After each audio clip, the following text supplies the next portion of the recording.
بسم اللہ الرحمن الرحیم۔ السلام علیکم ورحمۃ اللہ وبرکاتہ۔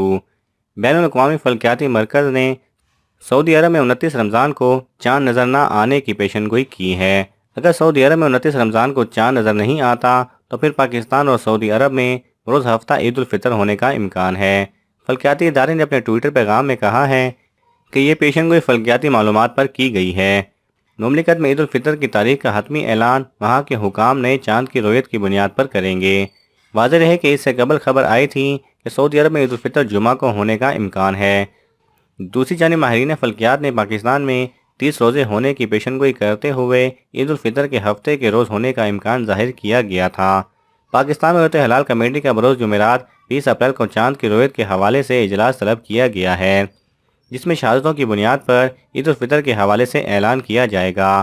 اگر سعودی عرب اور پاکستان میں 29 رمضان کو چاند نظر نہیں آتا تو پھر دونوں ممالک میں عید ایک ہی روز ہونے کا امکان ہے، جبکہ کچھ ذرائع کا کہنا ہے کہ بروز جمعرات 20 اپریل کو بھی شوال کا چاند نظر آنے کے قوی چانسز ہیں، لہذا یہ بھی ہو سکتا ہے کہ عید الفطر جمعہ کے روز منائی جائے۔